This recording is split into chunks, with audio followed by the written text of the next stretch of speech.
Hello and welcome to another edition of After the Whistle. We handling some ashiness on the other side of the table, but everything's all good. We're here, Todd's here, Allana's here, and it's supposed to be Super Bowl week, but tragedy happened Sunday, and this has just thrown everybody off guard. So the passing of Kobe Bryant, his daughter Gigi Bryant, nine other passengers. There was 9 passengers on the helicopter. Mm-hmm. Man, that's crazy and unfortunate, man. Just thinking, like I was telling somebody, like me being a parent, you know what I mean? And just thinking about a dad being with his daughter and how much he supports her, because I'm similar with my own daughter as well. And it's just heartbreaking, just because when I watched the interview about why he takes helicopters, and it was just because he can still do his dad duties when he's home and stuff, away from road trips and things like that. And for him to be doing that and just trying to get to a basketball game is unfortunate for everybody involved. I still don't think I have the exact words for this. I mean, when the news came out, I said, this has to be a hoax. This can't be real whatsoever. I was literally refreshing my, Google page saying who's, TMZ reported it. Then I saw the Los Angeles Times finally said something, and I'm like, well, did ESPN say something? Because TMZ has had the record in the past of, reporting deaths for celebrities, and they're wrong. Mm-hmm. Just to see how everything unfolded, it was a mess of how journalists basically reported information that was wrong. Yeah, we'll get to that in all the journalistic things that people were doing wrong. But yeah, like you said, when I first saw it, we're getting ready to go to lunch. I get a message and I look at it and I'm just like, whoa, hold up. So I go on Twitter, nothing. So I'm just, refreshing my feed and I'm like, okay, this can't be true because I'm not seeing no breaking news, nothing. Then right. Boom, breaking, boom, breaking. Then it's like, my first thought was just like, I hope there wasn't other people on that airplane, or I hope his children weren't on that airplane. That was my first thought because I'm like, Kobe's on the airplane. Let's hope none of his children's on it. And then it was, as the day go on, it just got sadder and sadder and sadder. And then when you find out 3 kids died, 3 kids were on that plane, and you're like, these are just parents taking their kids to something that they love to do. They're basically parents being parents, and we were so thrown off when we heard it. I said we just sat there for a while just trying to figure out what in the world's going on, because is this really happening? And it still kind of hasn't hit me yet that it happened. Same, definitely same. I mean, for a lot of us, we thought of Kobe as a superhero. Like nothing could touch him, nothing could happen to him. And just to see this, and then for his daughter also, I mean, it was one thing for Kobe, but also with his daughter, it hit twice as hard. Yeah. And now when we see those images of him and his daughters at the basketball game, the videos we always see of him talking to his daughters at the basketball game, it puts everything in perspective. But it's just like, man, this guy was really, being a parent, and the only reason he's at these games is because his daughter she wanted to be a basketball player, and she basically got him to get more involved, because he was, he said when he retired, he was just like, all right, I'm done with the game. But then his daughter was interested in playing, and he started taking her to games, getting league pass, and right. Oh, he was teaching her things that he learned when he was 17, 18 years old, giving all these tools to a 13-year-old. And just to see that now we don't know what's going to be next for her. Like she doesn't have that. She can't go to UConn that she wanted to go to. And man, Kobe after his retirement was doing some big things. Yeah. And I liked how he was so, I want to say, controlling in her AAU program, because I liked how he focused on girls basketball, because a lot of people don't even really mention things like that at all. Yeah. And he's like, you know what, I'm going to support my daughter, and I'm going to support this sport itself, because they have women in there that are just as skilled as the men. Yeah. And like I felt like if he would have been around when she got older, he would have helped change the way the WNBA would be looked at. Yeah, he was definitely changing the narrative with women's sports. He was bringing more light to it because I think one of his favorite players is on Oregon. I forget her name. One of the star guards from Oregon. You know, he talked about UConn and also his Mamba Academy. Mm-hmm. The people that he had on the helicopter with him were part of the team. One was a coach. One was a basketball coach. The other was a junior college coach, a really good junior college coach as well. So he had people around him that, you know, that he trusted and that he wanted to help, you know, bring this brand, expand this Mamba brand. And if you look at how many young ladies he has in the Mamba Academy, it's like I think he was creating the new wave of stars. And to highlight them and to give them the exposure that they deserve, because it doesn't matter if I'm a man, I'm a woman. If I have the work ethic and I can be on the floor and I can do all these points, it shouldn't matter at the end of the day. And I think the Mamba Academy is going to start off as like AAU program, training kids, and they're probably going to turn into a prep school. And things of that nature, just because he was so adamant, he was so on top of everything in regards to his stuff. And I was going to say, I think it was cool with Kobe, too, because we didn't really understand Kobe when he was playing. And we don't really get the inside look on Jordan like most people would like. But with Kobe, he was exposing himself more and more after he retired, doing way more interviews. And definitely, because if you only go off by when he was playing, you think he's a jerk just because the way he carried himself, and he was so competitive. But Kobe, he had a personality, and he was a good person to sit down and have a conversation with. Because I've seen him on a few podcasts with Matt Barnes and Steven Jackson. I've seen him on the Knuckleheads podcast, just talking about his journey and everything. And it was. Kobe can't go out like this. Nah. He's not supposed to go out like this. He has so much to give. He won an Oscar. I mean, how many NBA players can say they did that?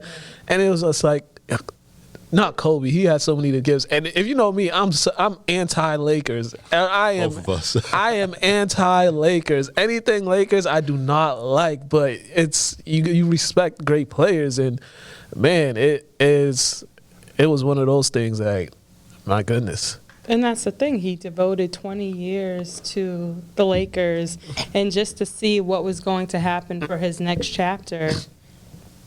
You know, he has his company, Gravity Studios, where it devoted to a lot for kids books, podcasts, just to see how he was changing everything. And this time around, he was really being, what L. Duncan said, a girl dad. He was being a father now. He was able to do that because the schedule was allowing him to. Yeah, and also when this happened, the first thing I thought of is everybody I know with daughters.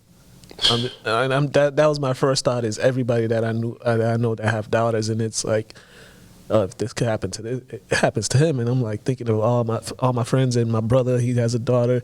It's like, my goodness, this is it kind of hits.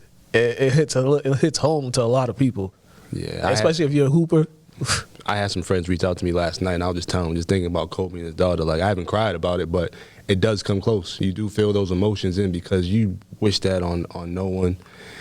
His life after basketball was just starting, because Kobe really never had a life other than basketball. Yeah. So he was now finally being able to live. We all watched him grow up too. Like, if you were, like, we literally all watched him grow up. I mean, I was 9 years old when he got drafted. Right. I literally watched his whole career, and just, I mean, it's like a distant relative right now. That think about it. He was 41, played 20 years. And just to remind you, he didn't go to college. Yeah, he went right out of high school. Couldn't even sign his contract yet. Right. So it just shows how much he dedicated his life to the sport, and he should have been able to enjoy the rest of his life away from it. Yeah, and you know, his legacy on the court. It's, you know, everybody say he's probably the second coming of Jordan, pretty much, just because if you watch him and you watch Jordan, it's like mirror images of each other. And, you know, some have him going down. A whole generation lost their GOAT, pretty much. Anybody that's like that, even guys in the league right now, because the average age of the NBA is 26, and basically Kobe's their GOAT, and it's like a whole generation just lost a GOAT.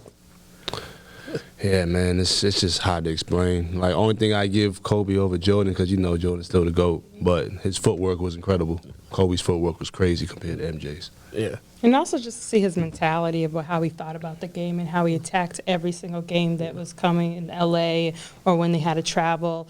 The fact that alone that in high school that his guidance counselors told him that he would never be able to play basketball, that he'll never make it to the league, and to see what he accomplished, it says a lot about his character. It says a lot about who he is. And, other players that now have to step in his shoes, like, for instance, LeBron made a post saying, we're going to continue your legacy. You're not going to be forgotten. You're an icon. You're a legend. You're someone that we're always going to remember. You're not going to be forgotten. It means a lot. Yeah. And Jerry West said he had to talk him out of signing with the Clippers. Like, remember that point where Kobe wasn't too happy with the franchise and he was demanding trades? I don't know if you saw it on TNT last night, but they were speaking with Jerry West, and Jerry West said he had to talk him out of signing with the Clippers because he said Kobe was very close to signing with the Clippers, and Jerry West basically told him, you can't play for that organization, you can't play for that owner. Yeah, Kobe just wanted to stay in L.A. So he just wanted to stay home, but he want the pieces around him to be successful, and they listened to Kobe. They got the pieces, and he won 2 back-to-back. Yeah, it was a good thing too that he won those 2 rings at post Shaq because the conversation would be a whole lot different. It'd be like, yeah, you got 3, but you didn't do it without the big man. I'll be honest. That's when I honestly have more respect for Kobe because. Everybody loved Kobe 8. I like Kobe 24 because, after the unfortunate situation, that's when he realized the world didn't care about Kobe as much as he thought they did, and we all thought they did, and he's went out there and turned to the Mamba. I like Afro Kobe. Afro Kobe had more swag. He had more swag. But we'll talk about that in a second too. But also, Kobe might be the first pro player to give himself a nickname, and everybody actually ran with it. I didn't know he gave himself a nickname. Thought somebody gave it to him. I thought so too. No, he gave himself that nickname. Oh. Yeah. He's also the only guy that gets 2 numbers retired too. So he's the only guy to do a lot of stuff. He's pretty impressive. But to go on that, if we're gonna tell the whole Kobe story, there is what happened in Colorado. That's part of the Kobe story. And there were some people that was trying to people get on Twitter and then they just start wanting attention, and that's the first thing they bring up. They'll try to attack everybody else that's mourning him and be like, how can you guys mourn for this guy that did this? I don't want to get into detail with that, what all that happened over that case. There was a settlement, but there's a lot more stuff that it's upsetting because what I've continued to watch on TV is that we say he did these amazing things, he gave back to his community, he wanted to give exposure to women, but then all of a sudden we're bringing up this case. It's just like smack in the middle. Why is that necessary? Yeah, and everybody that saw it will understand when we tell the story of Kobe, you tell everything. That's part of the story. You can't leave that out in the chapter. I mean, there was a settlement. It happened. It was documented. We saw him go on a court, then go into a basketball game. It happened. But we're not going to act like that was a small part in his career, but he was able to overcome that. I mean, the details on that whole case, but he was able to overcome that, and he actually moved on from that, and actually became a better person from that. He acknowledged that that he was at fault, and he took responsibility. So at some point we gotta, if things already happened and it's been so long, we just gotta let it go. Especially when somebody takes responsibility and is able to change their lives and not let that affect their overall. And his wife Vanessa stood by him every single second. So. Yeah, I just don't like people that just that's what they're gonna do. Is this what you're doing? You're gonna start bringing this up in a way to make everybody else feel like they shouldn't be mourning for him, or they shouldn't feel bad that he's dead. It's like, oh, come on now, what are we doing? And this man lost his life too. Like, it's not like he's still here. It's not like you got a promotion or something. Like, I get it. If you feel that way. But the man lost his life, man. Just give his family that respect and that peace. Yeah, and also with the situation, we saw the NBA community. There was a lot of, it was shocking. It was surprising that a lot, they had to play. But I don't know how Sunday. Every game should have been canceled. Yeah, I wouldn't have played. Not 24-second shot clock. None of that. It should have been canceled. Just how they're doing the Lakers, the game, how they canceled that. Every game should have been canceled Sunday. Yeah, because it's really hard, especially the day of some guys, they're walking into the arena and they're finding out about this. It just messes up your whole mind state. I know Kyrie Irving, he left the Garden right before he left. He just left. LeBron found it when they landed. Yeah. Also, and we'll get back to the NBA community, but just quickly on the journalistic aspect, the LA Sheriff's County was not really happy with TMZ and how they broke the news on social media. And that's how Kobe's family found out. And and I don't blame them one bit, because that, you don't want to wake up. You look on your phone, you see a notification that your loved one is dead, and you're just like, what is going on? What the problem is with reporters is that, of course, we always want to be the first, right? To report on things. But when this serious matter and when family comes into play, when you tweet something out, make sure it's confirmed. Yeah. Make sure you checked your sources, because you don't want to be the one when there was a lot of tweets saying, all the children were on the helicopter. I saw one that said I was like, are you kidding me? Right? I had to put my phone down because I need to wait an hour and check it again, because this can't be true. I saw a lot of that. I saw one person say all 4 of his children were dying, and then I'm counting and I'm just like, 4, but there's 5 people. Thought it was 5, and then they changed the number again. Yeah, so if 4 of his kids died and there's 5 total, then who was he not on there? Was there no pilot or what? And everybody was really in a rush to be first, just to say something. And that's one thing you don't do in journalism. You have to confirm. You have to make sure everything is correct, confirmed, because that's how you lose your job. Not even lose your job. That's how you can lose the career. You can, you tell you say something like that and it doesn't turn out to be true. No outlet is going to ever want to hire you just because of that. So there was a lot of journalistic errors that happened, and people saying they got things from certain sources when it's like, you're over here. How are you getting sources? You don't have no sources over here? Like, make it make sense. I saw that reporters were reporting when they were in Arkansas talking about it, and let the people in LA. They're the ones on the ground, and they're the ones. Yeah, like how you're over here in a whole different region, whole different time zone. How do you have sources unless you're really well connected like that? But I saw that, and I saw a lot of tweets went viral with I know. Didn't make any sense. I know. I'll be honest, I didn't get a chance to even see any of that. Good thing you didn't. DJ told me he passed, and we were just watching YouTube highlights. I didn't even want to watch the news. Yeah, I legit had to put my phone down, because I'm like, all this news. It was like, because it just.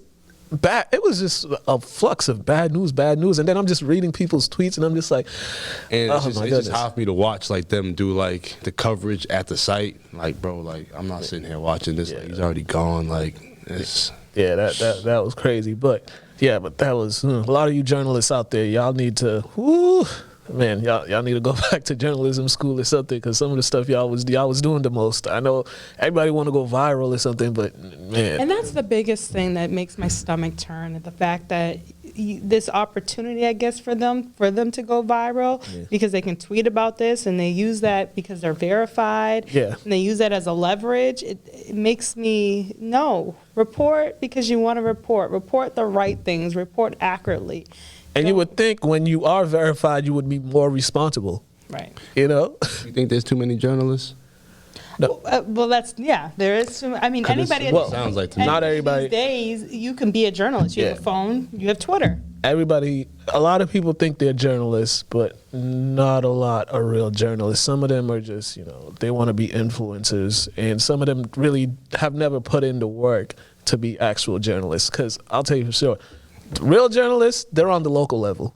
Like the ones that you go to any state, local news, local papers, those are where all the real journalists are. Some that you see on TV or that are up there, some they're just influencers, and people are getting them in for their opinions. They don't.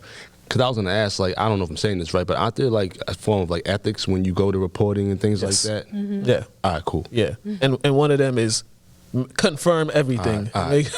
And there was a lot of non-confirming yet. But to answer your question, a lot of people, they try to make themselves seem like journalists, but they're just these influencers. You got so many followers. You got a blue check on Twitter, blue check on Instagram, or blue check on Facebook, and I blame the outlets too. The outlets will use these people. They'll bring them in and have them make it seem like they're journalists, but they're not really doing anything. And I know journalists who report really great things and they're not even verified.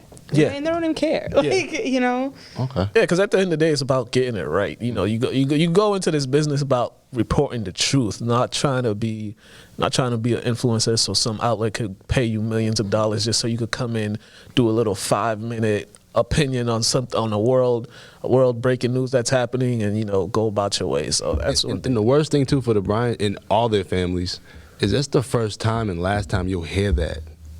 So you don't want to read about it or see it on your phone. You want to actually hear that from whoever's going to tell you, and that's the first and only time you hear it. Yeah, it's tragic. But I don't know. Back to when we were talking about the NBA and how they shouldn't be playing it. But there was a lot of tributes. There was actually a lot of tributes happening. Not even on the NBA level, college, high school. I mean, I think I read something. A kid scored 81 points. Mm-hmm. I saw earlier today. I saw a kid score 24 points. The 24th point happened to be a buzzer beater to win the game. I think this was high school. And even in the music industry, the Grammys. Yeah, the Grammys did something. But it was just, when you see the NBA community, when you see Shaq last night, Shaq was breaking down in tears, because Shaq, he's had a rough year. His sister passed away. I mean, his father passed away a few years ago before he entered the Hall of Fame, his mom. So it was just like, and now you lose your sidekick pretty much. It's like he had a rough. Jerry West said he's probably never going to get over this because he drafted Kobe, and he basically said Kobe was like a son to him. So the whole NBA community was just, I don't know how these guys could play like this week. I'm going forward. Yeah, they'll be able to get it, but just like this week, it's tough. I'm still kind of sick to my stomach about it. Like, it just doesn't sit well with anybody, man. Yeah. It's like a nightmare. Yeah, it really is. And I've never felt this way about any star that might have passed away. Like, it's just one of them things. Like, you just see him opening up more and more, and you want to know more about Kobe, learn more about him. Mm-hmm. Yeah, find what's in his brain. I think the biggest thing with him is that with every other celebrity, we kind of knew that they were sick. We knew they were older, and to see this out of nowhere. How old he is, so young, and for Gigi, it's... Yeah, and a lot of times when it's a celebrity death, it's usually self-inflicted.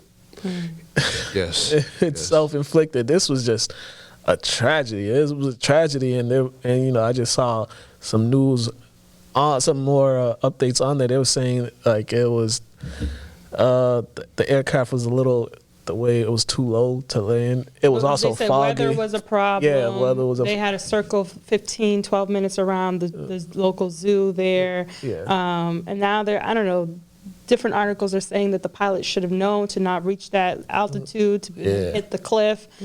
And they're saying we weren't there. Yeah, There's not a black box that they found. Also heard there was no terrain, whatever they do to measure terrain on the helicopter as well. So there's a bunch of issues, it seems like, with the helicopter. Yeah, and it was the weather mainly the whole thing, because I saw that LAPD LA department, they basically they grounded all their helicopters at and I know somebody that lives out in LA, and he was basically saying it's been foggy, it's been crazy foggy basically that whole week. So I mean, sometimes you just have to, intuition kind of, or just you have to look around. Is this really, especially when you got other people's lives in your hands? So you have to. Like, if LA traffic wasn't so bad, that too, he would never have been using the helicopter. Like, you get backed up 3-4 hours. It's crazy out there. Like, and there's no reason why there should be traffic. Like, they got to figure out that's one thing, because that's why he started he started taking the helicopter. He said he missed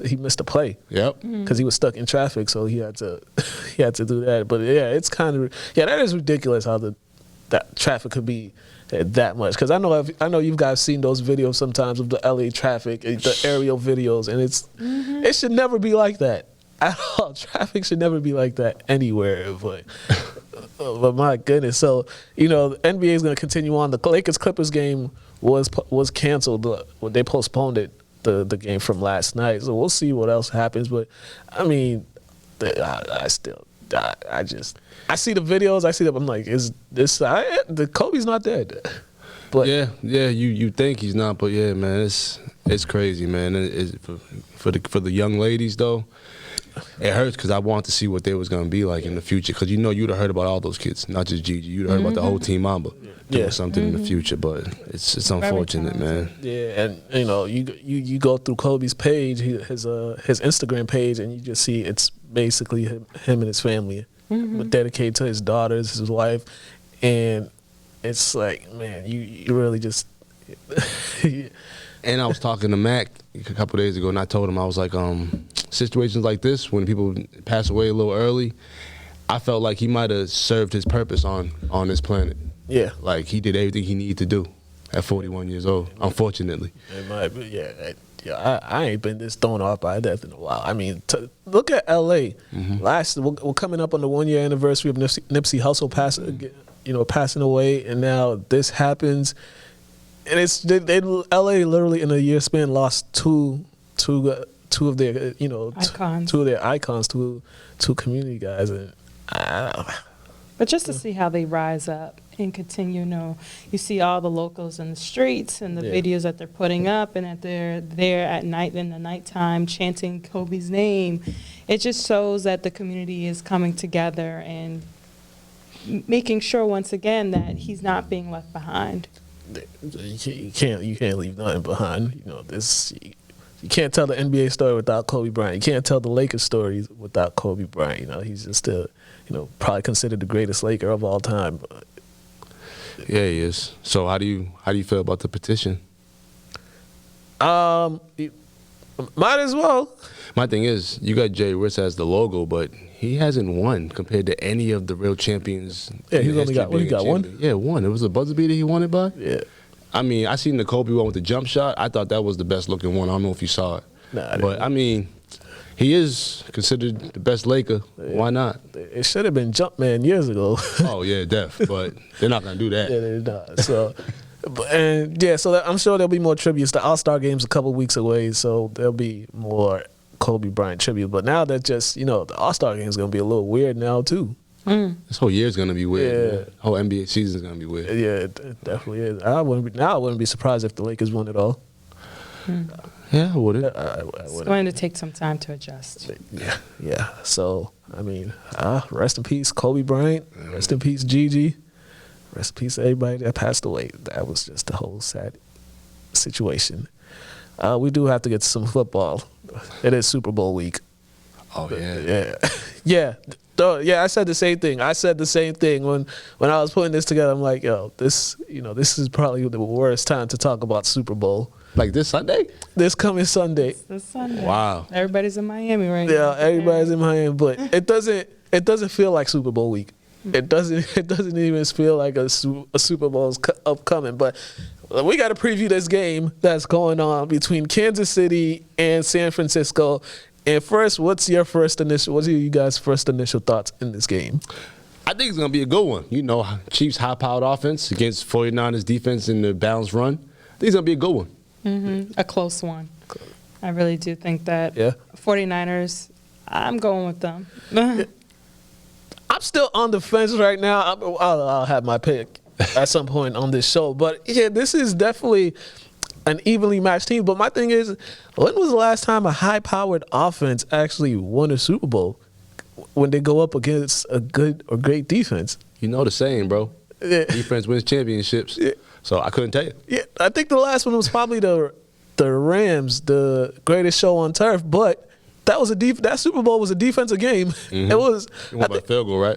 They won by a touchdown. Oh, I thought it was a field goal. It was 16-23 or something like that, or 16-22, and they got a touchdown. Kurt Warner just basically threw it up, and Isaac Bruce made a catch. But it was a defensive game, and then you go back to the Patriots' high-powered offense against that damn team in New York, and 17-14 was the final game.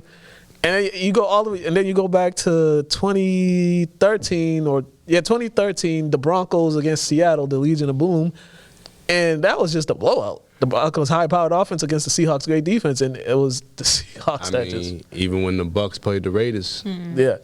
the Raiders the Raiders got the smackdown laid on them by the Bucks, and I was hurt, man.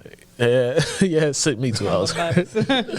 Yeah, so this one, I mean, maybe this is going to be different because this might be a little different. Kansas City's defense has been playing well the last month of the season, month. So they've been holding teams down, but they're physical. San Francisco's physical. I think San Fran, they have to do a better job in the second and third quarter against the Chiefs. The Chiefs are like a second, third quarter team. They score 14, 21 points on you in the second and third quarter, right from like the that. jump. I don't know what they have, like 24 unanswered against Houston or something like that, and then like another 30 unanswered against Tennessee. Yeah, Right from the beginning, they need to get the ball moving. Yeah, but to the 49ers' credit, they have the recipe to keep that offense on the sideline with that running game. Keep Mahomes on the sideline for a while. Don't let him get in the rhythm. The problem is these dudes could score a touchdown in 60 seconds because they got track stars on the outside. So it's going to be interesting just to see the 49ers defensive backs or linebackers when they're matched up against those receivers. We're going to see what's going to happen. And then now we're going to look at the coaching aspects. We got two of the greatest offensive minds in coaching, Andy Reid and Kyle Shanahan. So, I mean, Andy Reid needs the Super Bowl. And they both battling ghosts. I was reading an article and it was kind of titled that. And like, you got that 207 wins, only one Super Bowl appearance, and Shanahan, you said it, 28-3. Yeah. Yeah, you ain't never gonna leave. Yeah, it's like they're both trying to right some wrongs in this Super Bowl. So it's like, Right. One thing I will say though, I think it leans more towards Andy Reid because he's older. He's been He has there more longer. experience. He has playoff experience, and the only thing missing is that Super Bowl title. And Shanahan, he'll get his time, I think, at some point. He's so young. Yeah, so Andy Reid's been around too long not to have one, and he's such a great football mind not to have one. Yeah. So he needs to get one. Yeah, he definitely needs to. And, he got the guy to help him. Stopping Patrick Mahomes is going to be a tough task for San Francisco. And you're going to look at I think the left side of that offensive line, Eric Fisher going up against Nick Bosa. All-pro lineman, all-pro left tackle, and all-pro defensive lineman. That is the matchup. That is the key matchup right there because nobody's been able to block Bosa all season. And I think Fisher might be the guy, former number 1 pick. Number 2 pick was Bosa. So you got two guys picked high in drafts, and they're the best at their position. So it's going that right there, because if Bosa is disrupting Mahomes, everything's going to be Yeah, I can see that. So I don't know. But now we got to see how the 49ers are going to stop that rushing attack, because these guys throw so many. They don't. Not only do they throw so many different plays at you, they throw 3 different running backs at you. And then you got Deebo Samuel, receiver, who's basically a running back playing receiver. They got so many. Yeah, they got so many creativity in their offense. I'm waiting to see how the Chiefs are going to stop this, because you stopped the best running back last week. So, yeah, but if the Chiefs do stop the running back, what's Jimmy G gonna do? Is his arm even warm enough? He only threw the ball 27 times in the playoffs. He fresh. Like, I mean, I hope it's loose enough. Like, I know Mahomes' elbow loose, elbow, shoulder, everything loose. He been slinging that thing. So, yeah, Jimmy G, they got to throw. He need to throw more than 8 times. They have to throw. They have to throw the ball. They have to. You're not about to go in a Super Bowl and pass. If they throw the ball less than 10 times, I would be surprised. But yeah, Jimmy G needs to make some plays. They got to make some plays in the passing game. Mm-hmm. They have to, because right now it's looking like Mahomes versus what's his name? Mozart, Mozart, whatever. The guy with the piano that be running people over. Whatever. Yeah, it's down to this. Yeah, them two. Quarterback versus the running back. Right. And that ain't a good look in the Super Bowl. Should be quarterback versus quarterback. No, it's not. So, yeah. Yeah, so we'll see. Predictions? I say 49ers. I say a friend. Yeah. Andy about to get his first. Yeah, Andy. See, so I've been like, time for you to pick. Because, I like Jimmy G. He was on the Pats. We got to root for the former Pat. But, Do we? yeah. as long as he ain't on the Giants or any other opposing team. Okay. And then I'm like, Andy Reid, I like him as a coach. He's probably one of the top 10, top 15 greatest coaches of all time. So it's like, and then it's Mahomes, and like, so I'm going with Kansas City all that second because I know this guy's going to throw the ball at least 20, 30 times and give you a chance. I don't know what San Francisco's going to do. The final score is going to be 25-20. That's the final score. There's going to be, yeah. I don't have no score prediction. That kind of threw me off. Oh, don't worry. I just made it up. Exact. So maybe I'll put that in Vegas or something. No, I'm lying. Let's go to Craig. Craig got some Super Bowl stuff he want to talk about. So go to Craig and No Huddle, and then we'll come back and see what the heck we got left. I mean, what we got left with the show. What's up, everybody, and welcome to No Huddle here on After the Whistle. It's your boy Craig. You know me from my shows on Gym Bag Entertainment. That'd be The End Zone, The Flex, and Tail of the Tape. You could check those all out on YouTube. One word, Gym Bag, and then Entertainment. Look us up, like, share, and subscribe. You will not be disappointed. At least I don't think so. What do we got coming up this weekend? It's the Super Bowl, baby. San Fran going up against the Kansas City Chiefs. It's going to be one of the best Super Bowls we've ever watched. It's going to be super intense. It's going to be lots. I think it's going to be highlight reel game. Defense, offense, big plays, young quarterbacks. It's just going to be one of the most incredible events we've ever seen. You got Jimmy Garoppolo, comeback quarterback of the year, going up against the phenom, the soon-to-be greatest quarterback that's ever been, Patrick Mahomes, facing off in the biggest game of the year. And who's going to win this game? It comes down to just a small factor. You know, you got San Fran, best defense in the league, maybe second best if you count the Patriots, but I'm going to say best defense in the league for argument's sake, with the best, hands down, the best defensive line in the NFL. And then you got Kansas City with arguably the best offense in the world. You got Patrick Mahomes, the playmaker. You got Tyreek Hill, the speedster. You got Travis Kelce, arguably the best tight end in the NFL. You got a running back game that can go in any direction, passing out of the backfield, running up the middle, scoring touchdowns. And then you got Sammy Watkins and all these other players, Hardman, who can run it up for a punt return or a kick return. You got all these weapons on Kansas City. And then Kansas City, their defense is just starting to come together. They found their way in the playoffs. You know, they started off slow, but once the water got boiling, they were cooking everybody. And then San Fran, you know, their defense was winning them every game of the season. The offense was kind of suspect. Then they took a couple losses. Boom, they signed Emmanuel Sanders, and all of a sudden this offense comes together. Emmanuel Sanders, my favorite tight end in the NFL, George Kittle. You got all these great, all these electric players. And then you have Mostert, the running back who's coming out of nowhere, been on like 3 or 4 different teams before settling in San Fran. Everybody was passing on him, and San Fran said, we're going to take a chance on this guy, and he has just worked out. He scores 4 touchdowns in the NFC Championship game. That is incredible. These two teams are going to collide, and my belief is that the Kansas City Chiefs defense is not as good as the San Fran's offense.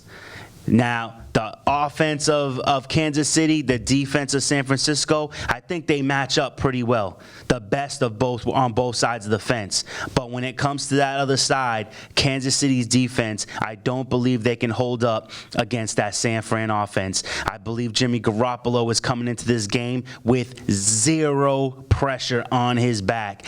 All the pressure remains on Patrick Mahomes and his name and him having this legacy that he's just now starting. No one's talking about Jimmy G. Jimmy G's just laid back, being like, my defense is going to do the work. Emmanuel Sanders and George Kittle are going to get open, and Mostert's just going to be banging it up the middle. And I think that small piece is going to be the difference maker. San Fran's offense is trouble. Kansas City's defense is good. But San Fran's offense is better. And I believe it comes down to who has the ball last. And if San Fran gets the ball last, I think they get the game-winning drive, whether it's a field goal or a touchdown. I think Jimmy Garoppolo can get it done. He learned under the best, which is Tom Brady. So that's my prediction. San Fran over Kansas City. If you're betting the over-under, I'm saying go over 50 points. And until next week, have a good night.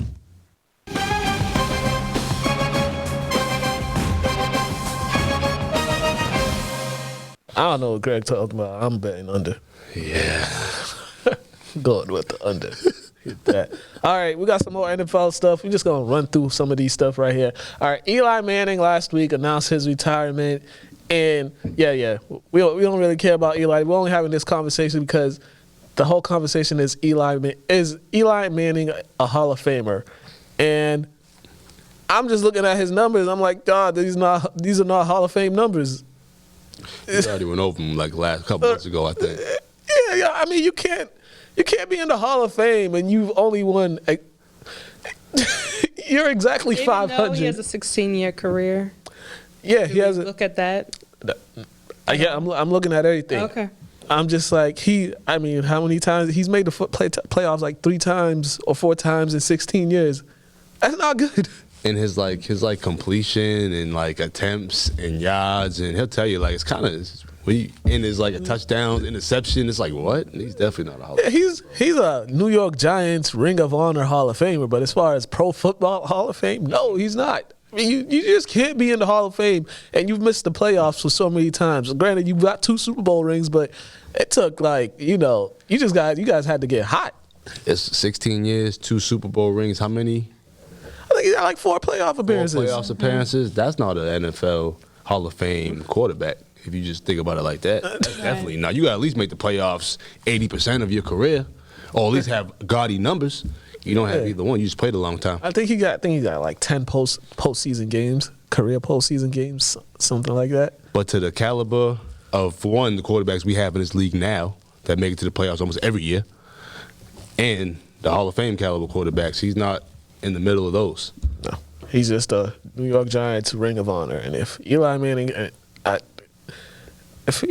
is in the Hall of Fame, just throw the whole Hall of Fame away. Just, we got guys that are deserving to be in the Hall of Fame that aren't in there yet. So, Only thing I would say, though, sports, special sports is a fraternity.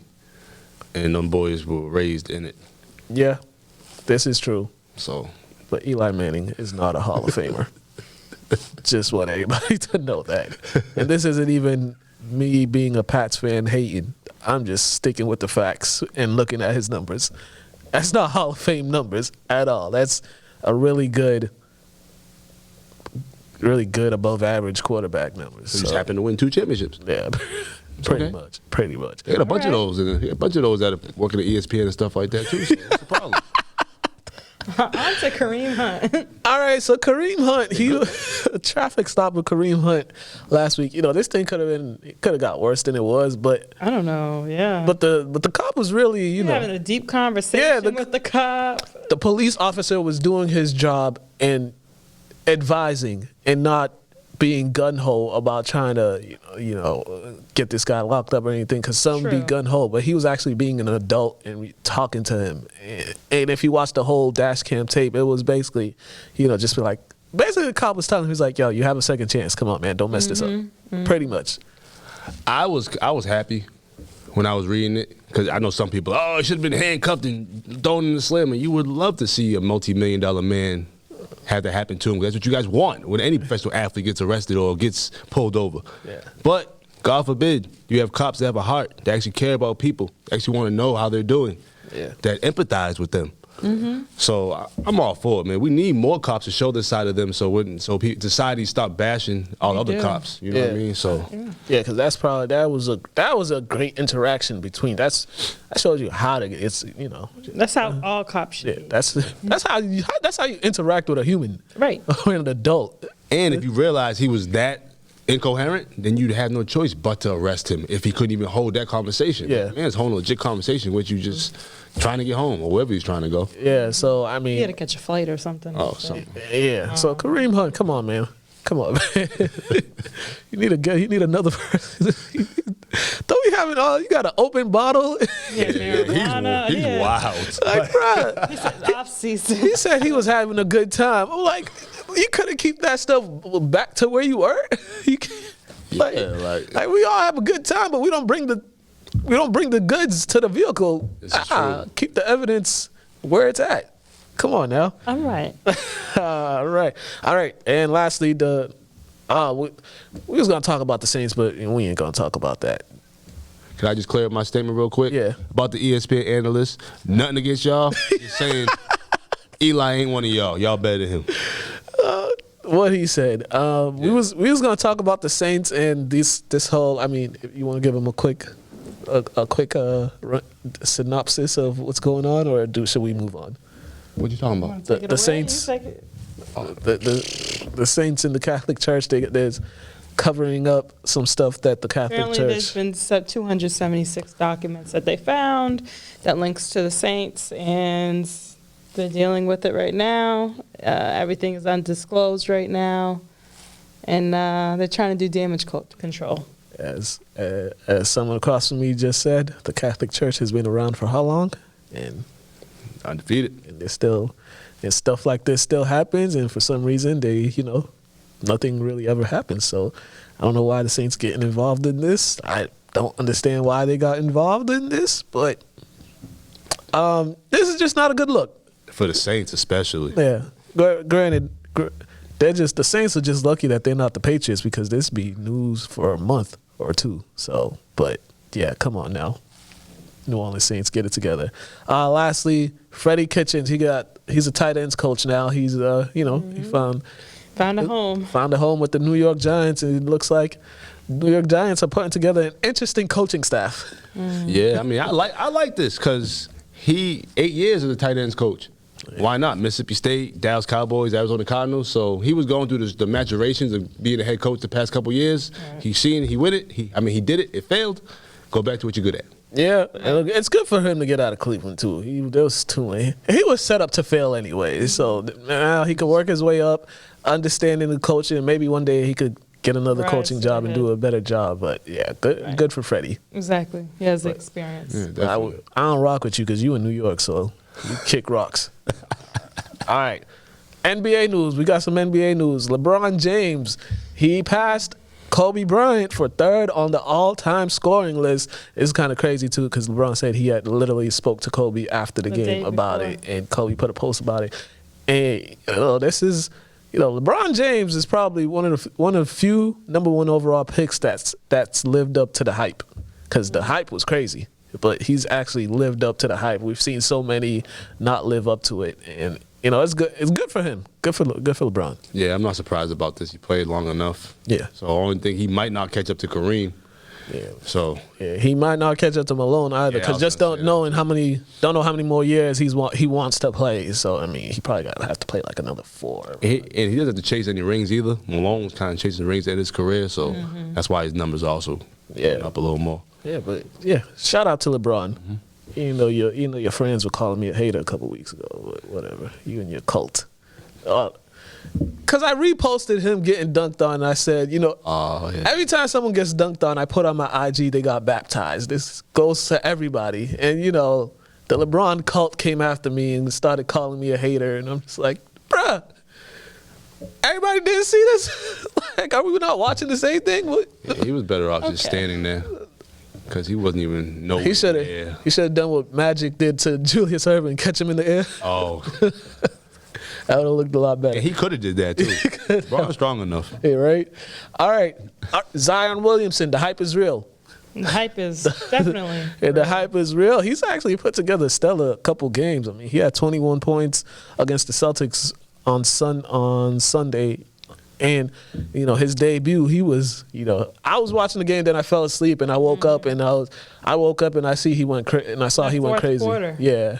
And I was like, wow. 17 points. I'll be honest, man. I think everybody fell asleep in the fourth quarter. I don't think anybody see him score all them buckets until the next morning. What? like,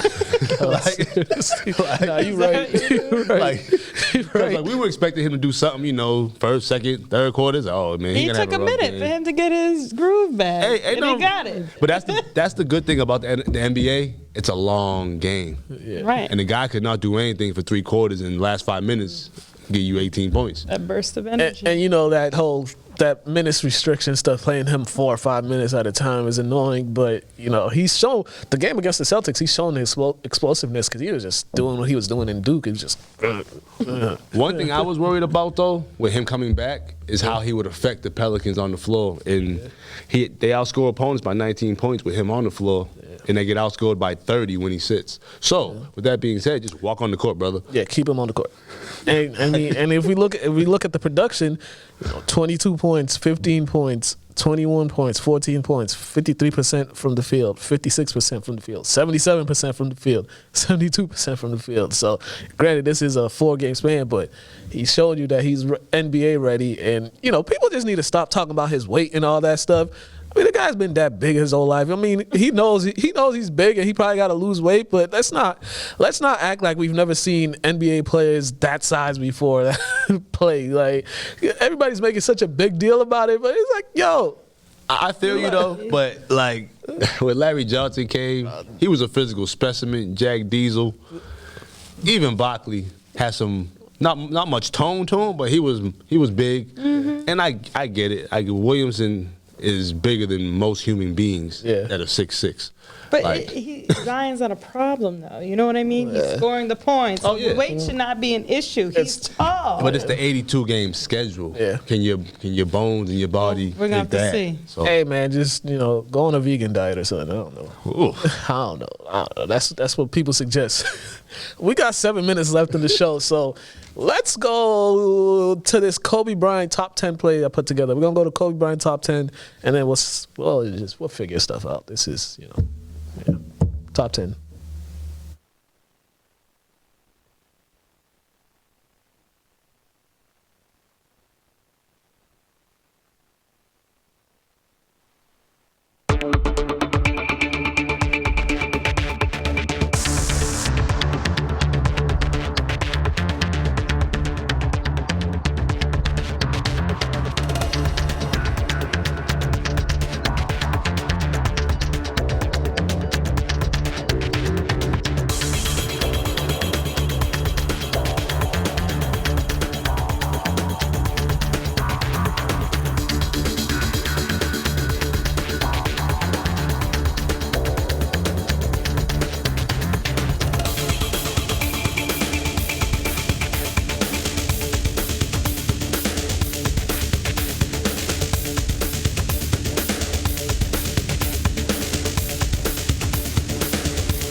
All right. Let's see what we're going to go through.